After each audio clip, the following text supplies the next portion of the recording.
Okay, screen एकदा दिसते का बघा. येस.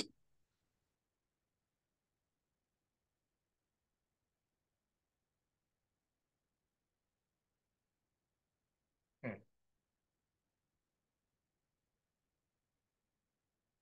तर काल आपण सुरू केलं होतं बघायला लोकेटर्स. त्याच्यामधले लोकेटर्स काय आहेत, वेब एलिमेंट पर्यंत पोहोचण्यासाठी वापरले जाणारे टेक्निक आहे लोकेटर म्हणजे. ठीक आहे ना. तर लोकेटर साठी सुरुवात सगळ्यात पहिले तर आपल्याला काय करायला लागतं, आपण बघितलं होतं. तर ड्रायव्हरची फाइंड एलिमेंट मेथड वापरायला लागते. आणि मग त्या फाइंड एलिमेंट मध्ये बाय डॉट नंतर ठरतं की कुठला लोकेटर वापरायचा आहे. बाय डॉट नंतर मग इथे लोकेटर इंट्रोड्यूस होतात. मग इथून मग तुम्हाला लोकेटर कुठले ते स्टडी आपण सुरू केलं. पहिले इथपर्यंत पोहोचण्यासाठी ड्रायव्हर डॉट फाइंड एलिमेंट, मग बाय की मेथड वापरून मग ते लोकेटर साठी प्रत्येक त्यांनी वेगवेगळ्या मेथड्स बनवल्यात. तर ठीक आहे, तर कुठल्या कुठल्या आहेत तर ते आपण टाईप इथे बघत होतो. तर ID, name, class name, tag name, link text, partial link text, XPath आणि सीएसएस सिलेक्टर. ठीक आहे, हे आपण बघितलं. थोडंसं डॉमचं स्ट्रक्चर पण बघितलं. आणि आपण काल काय केलं, तर एक ती साईट आपण घेतली होती, एक डेमो साईट. त्याच्यामधले पहिलं तर आयडी वापरून, नेम वापरून वगैरे, पार्शियल लिंक टेक्स्ट वापरून जेवढं जेवढं वापरता येणं पॉसिबल होतं तेवढं वापरून आपण काही वेब एलिमेंट लोकेट केले. आणि not only located but also we try to communicate with them. तर आपण त्याला कम्युनिकेट पण केलं त्यांच्यासोबत. कम्युनिकेट करण्यासाठी मग पुढे काय तर मेथड्स आहेत. तर त्या मेथड्स कोणाच्या मेथड्स आहेत, तर त्या वेब एलिमेंटच्या मेथड्स आहेत. त्या पण मी तुम्हाला इथे दाखवल्या. ठीक आहे, की लोकेट ड्रायव्हरच्या मेथड्स वेगळ्या, ड्रायव्हर डॉट केल्यानंतर येणाऱ्या, आणि वेब एलिमेंट म्हणजे वेब एलिमेंट डॉट केल्यानंतर येणाऱ्या त्यांच्या मेथड्स. तर त्याच्यातल्या पण आपण दोन मेथड वापरल्या, एक म्हणजे सेंड कीज आणि दुसरी म्हणजे क्लिक. वेब एलिमेंट सोबत आपण ह्या दोन मेथड वापरून काल कम्युनिकेट केलं. ठीक आहे, इथपर्यंत आपण पोहोचलो. आणि आता याच्यासाठी आपण एक अप्रोच वापरला, तो म्हणजे असा वेब एलिमेंट घेतलं आणि त्याला असं सेंड कीज केलं. पण ही जी गोष्ट आहे, तर ती अशी करण्याची पण गरज नाहीये. हे फक्त आपण आता नवीन आहोत, आपल्याला समजावं स्टेप बाय स्टेप म्हणून मी अशी दाखवली. पण हे इन्स्टेड ऑफ डुईंग दिस असं दोन टप्प्यात किंवा दोन स्टेप करण्यापेक्षा आपण ही सेम गोष्ट कशी करू शकतो. तर आता आपल्याला माहिती आहे की ही जी स्टेप आहे ती रिटर्न काय करणार आहे, वेब एलिमेंट रिटर्न करणार आहे. सगळ्यांनी लाईन नंबर 16 कडे लक्ष द्या. सॉरी, आता लाईन नंबर 70 बनली आहे ती. लाईन नंबर 17 कडे लक्ष द्या. आपल्याला माहिती आहे की ही गोष्ट काय रिटर्न करणार आहे, वेब एलिमेंट. म्हणून आपण त्याला एका वेब एलिमेंट मध्ये स्टोअर केलं. आणि मग त्या वेब एलिमेंट वर, हे बघा, युजर नेम नावाचं वेब एलिमेंट मध्ये स्टोअर केलं. आणि मग त्या वेब एलिमेंट वर आपण मेथड वापरली. तर असं दोन टप्प्यात जाण्यापेक्षा हीच गोष्ट आपण एकाच लाईन मध्ये पण करू शकतो. ठीक आहे, ते कसं करणार बघा. हे असं वेब एलिमेंट मध्ये याला स्टोअरच नाही करणार, हे असंच ठेवणार. आणि इकडे येऊन इकडे येणार पुढं. आता इथे मला माहिती आहे की हे जे काय आलंय ते काय आलंय, तर वेब एलिमेंट बनले. आता इथे इथे वेब एलिमेंट रिटर्न होईल. मी डॉट करून इथे डायरेक्ट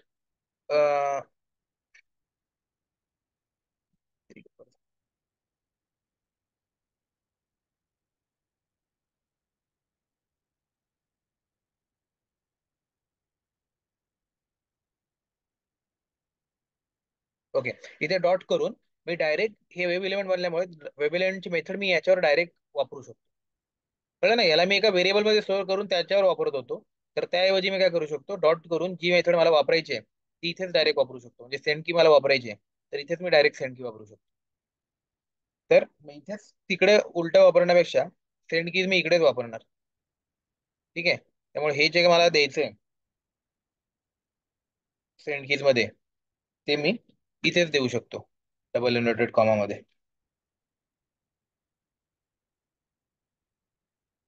तर कळतंय सगळं. इथे डॉट बघा, इथे आपण युजर नेम बनवून त्याच्यात डॉट सेंड कीज करत होतो.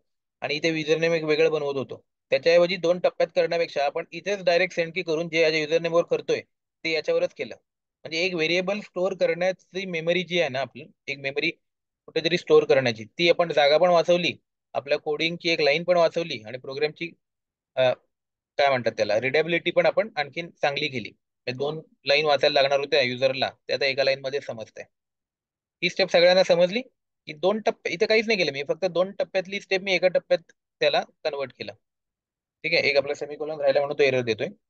सेमिकोलॉन दिला. कळलं सगळ्यांना काय झालं? आता ही कशी वाचायची? ड्रायव्हर डॉट फाइंड एलिमेंट, जे ड्रायव्हरची फाइंड एलिमेंट मेथड आहे, त्यांनी पहिल्यांदा काय करेल, ती एलिमेंट आपल्याला वेब एलिमेंट फाइंड करून देईल. त्याच्या आतमध्ये आपण कुठली मेथड वापरली आहे? तर बाय क्लासची आयडी वापरलाय, आयडी लोकेटर वापरलाय, आयडी लोकेटरची मेथड. त्याच्यामध्ये फक्त आपण आयडी पाठवलाय. तर इथे हा ब्रॅकेट जिथे संपतोय तिथपर्यंतचा पार्ट काय? ड्रायव्हर डॉट फाइंड एलिमेंट, आणि ही मेथड कंप्लीट होते. म्हणजे हा पार्ट आपल्याला काय रिटर्न करतोय? इथपर्यंतचा पार्ट बघा, इथून ते इथपर्यंतचा पार्ट. हा पार्ट आपल्याला काय रिटर्न करतोय? वेब एलिमेंट रिटर्न करतोय. ठीक आहे, त्यामुळे या अख्ख्या पार्टला तुम्ही ऍज अ एक वेब एलिमेंट म्हणून बघू शकता, because it will be ultimately returning web element. आणि मग तुम्ही त्याला कुठल्या तरी व्हेरिएबल मध्ये स्टोअर करण्यापेक्षा यालाच एक वेब एलिमेंट पकडून त्याला डायरेक्ट पुढे काय केलं? डॉट सेंड की केलं. कळलं? एवढाच फरक आहे. सगळ्यांना क्लिअर आहे? काही डाऊट असेल तर विचारा, कारण याच्या पुढे आपण असं कधी गरज पुढे या व्हेरिएबलची पडणार असेल तेव्हा आपण करू असं, नाहीतर मग असं डायरेक्ट वापरत जाईल मी. तिथे कन्फ्युजन नको की सर असं डायरेक्ट कसं होते. तर एक दोन टप्प्यात पहिला आधी करून दाखवलं आपण काल. आता याच्या पुढे आपल्याला समजले आता की ते होऊ शकतं एका टप्प्यात पण. मग आता मी काय करतो, या सगळ्या स्टेप्स आहेत त्या आपल्या अशाच कन्वर्ट करतो. ठीक आहे, इथे पण आता पासवर्ड नावाचं मी व्हेरिएबल घेतलं होतं, त्याची पण आता काय मला गरज नाही. त्याच्याऐवजी या पासवर्डच्या डॉट सेंड कीजचं मी जे करत होतो ते मी इथनं कट करतो आणि इथं पेस्ट करतो, आणि हा पासवर्ड इथून काढून टाकतो. कळलं? मी प्रत्यक्षात एकच जे आता तुम्हाला मी एकासाठी दाखवलं ना, ते मी आता या तिघांसाठी करणार आहे.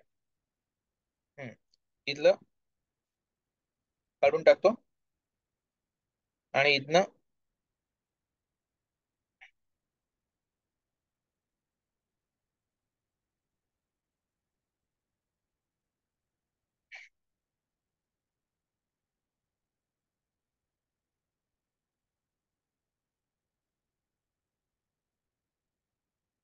पेस्ट करतो.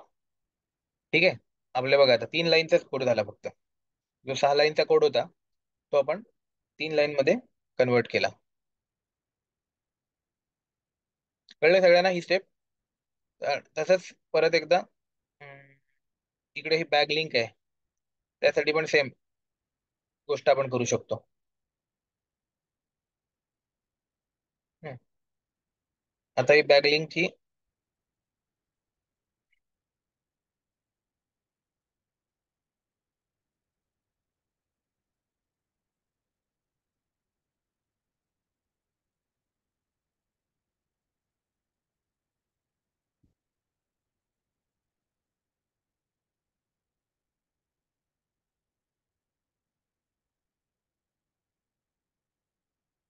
एक मिनिट, मी बोलत नाही, मी फक्त इथे थोडं फॉर्मॅटिंग प्रॉपर करतोय. ठीक आहे, हे आपण केलं. त्याच्यानंतर तसंच हे सेम गोष्ट आपण या बॅग लिंक साठी करू शकतो. इथलं पण काढून टाकू, शिफ्ट होम, डिलीट, आणि इकडलं shift end control X, control V. ठीक आहे, डॉट राहिला, काहीतरी गडबड झाली नाही, व्हेरिएबल काढायचं राहिलं. ठीक आहे, झालं. म्हणजे आता या स्टेप्स आपल्या इथे केल्या आपण. पहिलं काय काय केलं बघा, ड्रायव्हर डॉट गेट मेथड, त्याने आपण पहिलं तर हे केलं.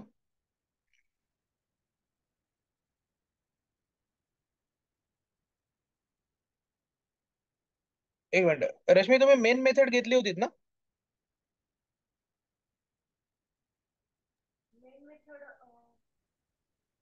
कोड मध्ये मेन मेथड होती ना? एकदा चेक करा. हा ठीक आहे. तर इथे बघा, नाही मेन शिवाय रन झाला नसता तो. म्हणजे तो जर एकतर टेस्ट एन जी पाहिजे फाईल त्यात, किंवा मेन, म्हणजे नसेल तर मग मेन थ्रूच कंपायलेशन होतं. ठीक आहे, तरी पण मला आता आठवत नाही एक्झॅक्ट बघितल्यासारखी.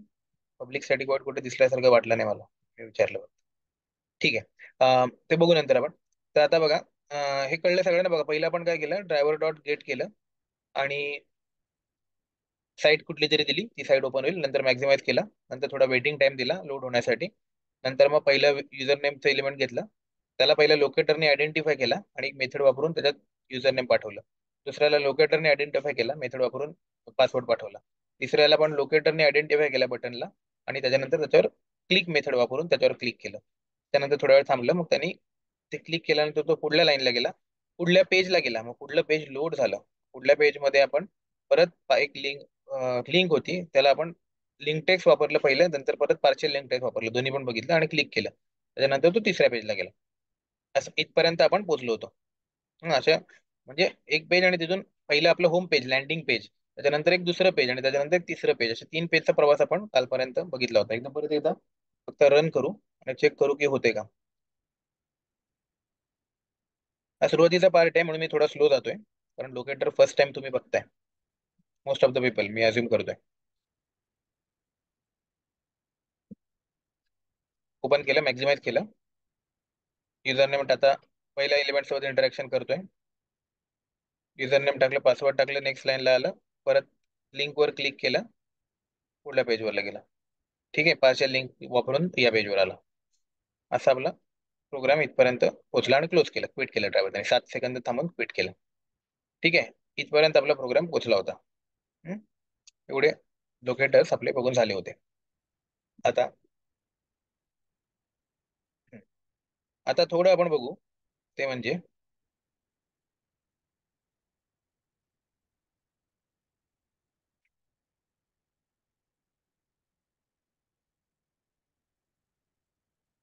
थोडं मी एकदा क्विट करत नाही, कारण ही साईट आपल्याकडे कुठं वर दिसत नाही आहे.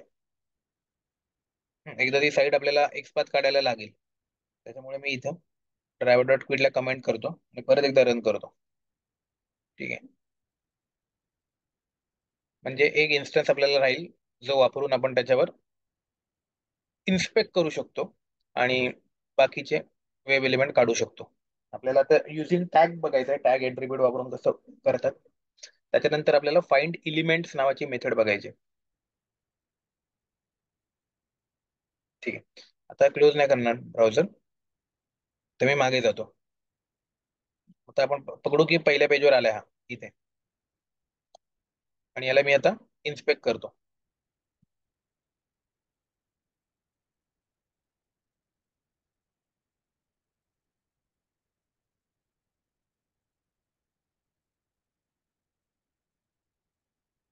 कंट्रोल एफ केला, कंट्रोल प्लस प्लस केला, थोडं मोठं केलं तुम्हाला दिसावं म्हणून. ठीक आहे, आता बघा, आता आपण बघू की बाय टॅग काय आहे ना, ती तुम्हाला मी दाखवतो. ते टॅगनी कसं करतात. आता बघा, मी इथे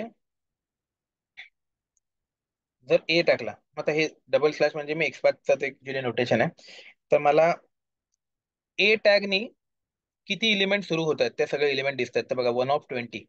तर ए टॅग म्हणजे काय असतो, ए टॅग हा नेहमी लिंकसाठी, जे वेब लिंक असतात किंवा नॉर्मल लिंक असतात त्यासाठी ए टॅग वापरतो. हा पण एक इंटरव्ह्यू क्वेश्चन असतो, की तुम्हाला जर शोधून काढायचं आहे की तुमच्या याच्यामध्ये किती लिंक्स आहेत पेजमध्ये, तर कशा काढाल.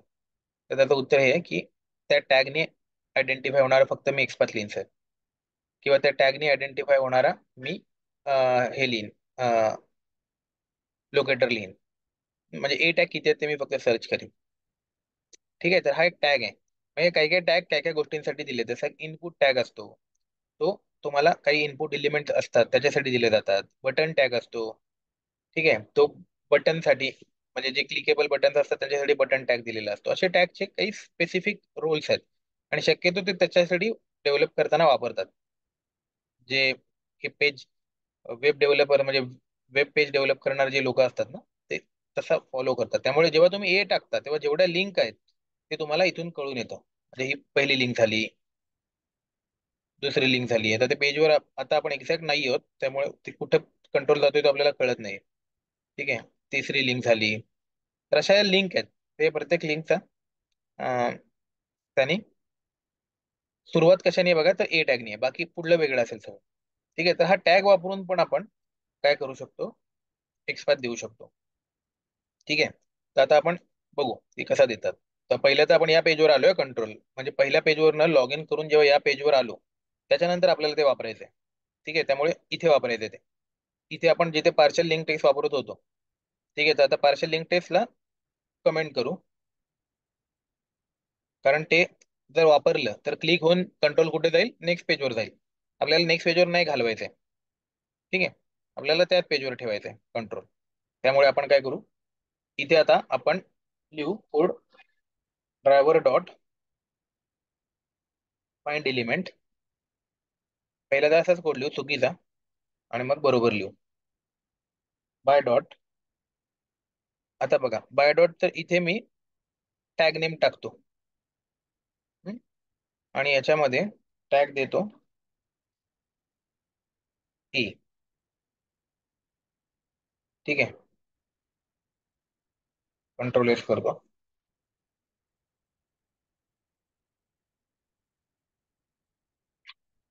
आणि रन करू.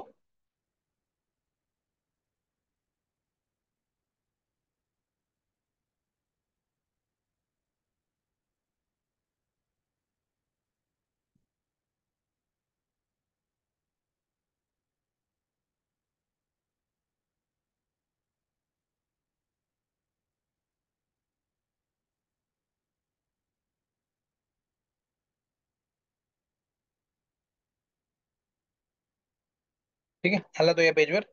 आता क्लोज नाही करणार, कारण आपण त्याला क्लोज इंटेन्शनली केलं नव्हतं. आता करायला हरकत नाही, कारण आपल्याकडे एक इन्स्टन्स तर आलाय याचा.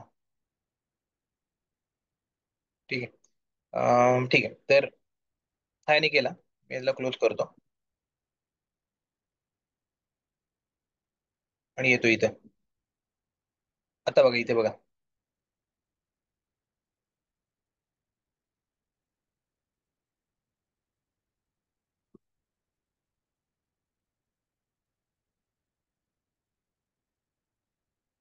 अरे, मी आधीच क्लोज केला काय असं वाटतं. ठीक आहे, परत एकदा रन करू आपण.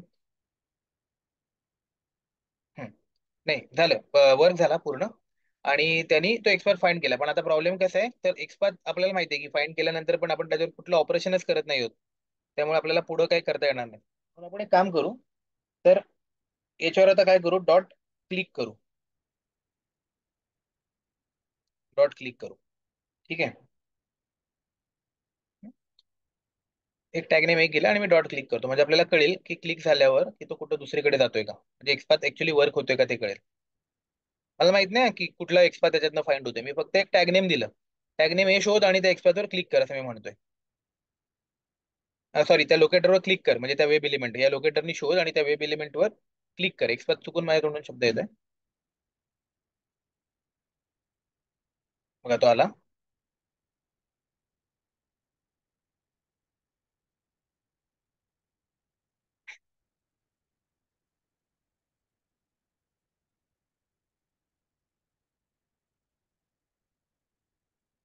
आणि आपल्याला एरर आली बघा.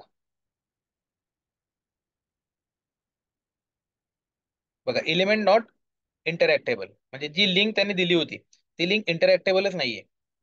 अशी एरर आली. हे का दिली, कारण आता याच्यातनं काय झालं, 20 लिंक होत्या. आणि त्याच्यातली जी पहिली लिंक होती, जी एक कुठली लिंक होती, जे आपण जर याने टाकलं या टॅगनी, तर तुम्हाला 20 लिंक येतात. आणि जेव्हा फाइंड एलिमेंट आपण जेव्हा ही मेथड देतो, तर याच्यामधली बघा आता ही लिंक आहे, ही आयडेंटिफाय होते. म्हणजे बघा, 11 नंबरची लिंक आहे, ती ऍक्च्युली इंटरॅक्टेबल असणारी लिंक आहे, म्हणजे ते पेजवर तुम्हाला दिसते त्याच्यावर क्लिकेबल असणारी लिंक आहे. पण काही लिंक अशा आहेत ज्या इंटरनल आहेत किंवा हिडन आहेत, ज्या क्लिकेबल नाहीयेत. ठीक आहे, ज्याच्यावर आपण क्लिक करतोय तर ती कुठे जात नाहीये. जसं की आता, हा ही पण क्लिकेबल लिंक आहे की याच्यावर क्लिक होते. पण जेव्हा आपण पहिल्या याला जात होतो, तर तुम्ही बघाल की जेव्हा आपण 20 जाऊ, ही पहिली जी लिंक होती फर्स्ट येणारी, या लिंकवर आपण जेव्हा करंट येतो तेव्हा पेजवर कुठेच तो आयडेंटिफाय होत नाही ती लिंक, जर तुम्हाला दिसते. म्हणजे ती इंटरनल किंवा हिडन कुठली तरी लिंक आहे. हम्म? ती ऑल आयटम्स नावाच्या याची ती लिंक आहे. ठीक आहे, तर ऑल आयटम्स इथे आपल्याला कुठं दिसत नाही बघा. हिडन लिंक असेल ती कुठेतरी, किंवा याच्या आतमध्ये कुठेतरी बघा, इथली ही ऑल आयटमची लिंक असेल.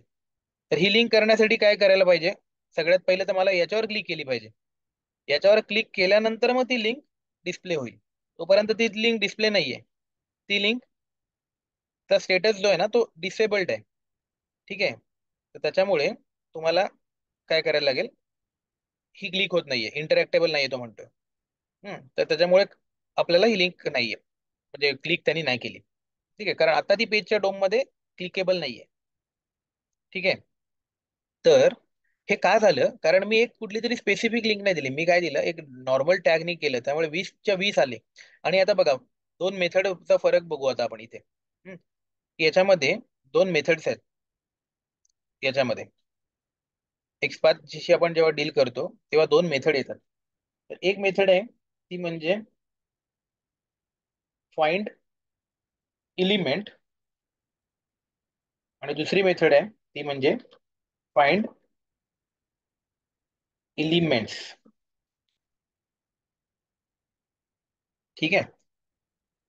तर आतापर्यंत आपण जी मेथड वापरत होतो ती म्हणजे फाइंड एलिमेंट आहे. तर ही काय करते, तर फक्त एक वेब एलिमेंट आपल्याला रिटर्न करते. एकच वेब एलिमेंट रिटर्न करू शकते ती. ठीक आहे. कारण ती एलिमेंट आहे, एलिमेंट्स नाहीये. ठीक आहे.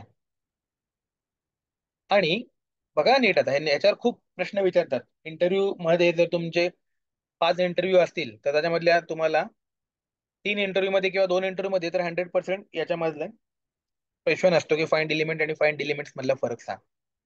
एवढा हा प्रोबॅबिलिटी जास्त असणारा क्वेश्चन आहे. त्यामुळे नीट लक्ष द्या.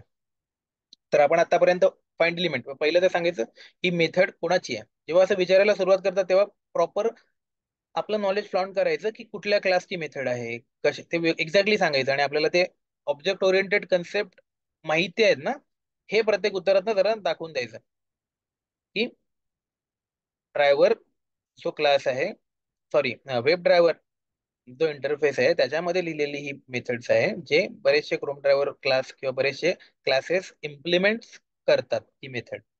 ओके. आणि ही मेथड जरी आपण ड्रायव्हर डॉट करतोय, पण ड्रायव्हर ऑब्जेक्ट कोणाचा आहे, वेब ड्रायव्हरचा ऑब्जेक्ट आहे ना, ऑब्जेक्ट थ्रू ती मेथड फक्त आपण कॉल करतोय. त्यामुळे ऍक्च्युली ती मेथड कोणाची आहे, वेब ड्रायव्हरची. बरोबर ना सगळ्यांना, हे थोडंसं ऑब्जेक्ट ओरिएंटेड प्रोग्रामिंग आहे, इथे लक्ष द्या. वेब ड्रायव्हरचा आपण ऑब्जेक्ट बनवलाय ड्रायव्हर, आणि मग ड्रायव्हर डॉट आपण ही मेथड वापरतोय. म्हणजे ही मेथड कोणाची आहे, ऍक्च्युली वेब ड्रायव्हरची. आणि ती इम्प्लिमेंट कोणी केली आहे, क्रोम ड्रायव्हरनी. म्हणजे त्याचं ऍक्च्युअल व्हर्जन आपण कोणाचा वापरतोय, सध्या क्रोम ड्रायव्हरचा वापरतोय. पण ऍक्च्युली ही ऍब्स्ट्रॅक्ट मेथड कुठे लिहिली असेल, कुठल्या इंटरफेस मध्ये लिहिली असेल, वेब ड्रायव्हर. ज्यांना हे लक्षात येत नसेल त्यांनी इंटरफेसचा कन्सेप्ट रिवाइज करा, इंटरफेस ऍब्स्ट्रॅक्शन. ऍब्स्ट्रॅक्शन काय होतं, इथे ऍब्स्ट्रॅक्ट मेथड असणार वेब ड्रायव्हर मध्ये, आणि इथे क्लासमध्ये ती इम्प्लिमेंट केलेली असणार, ऍक्च्युअल इम्प्लिमेंटेशन. तर हे थोडंसं फ्रॉन्ट करायचं सांगताना, आपल्याला माहिती आहे दाखवून द्यायचं. तर वेब ड्रायव्हर म्हणायचं की फाइंड एलिमेंट ही वेब ड्रायव्हरची मध्ये असलेली मेथड आहे. तर ही मेथड काय करते, तर त्याच्या आतमध्ये आपण कुठला तरी लोकेटर वापरून एलिमेंट फाइंड करू शकतो, एलिमेंट लोकेट करू शकतो. And if it is means if you are providing valid locator, then it will return single web element as a return type. ही काय रिटर्न करेल, सिंगल वेब एलिमेंट रिटर्न करेल. आणि valid म्हणजे फाइंड होणारा. ठीक आहे. तर 3 कंडिशन बघा. जर एलिमेंट इथे लोकेटर तुम्ही व्हॅलिड दिलात तर तो सिंगल एक वेब एलिमेंट रिटर्न करेल.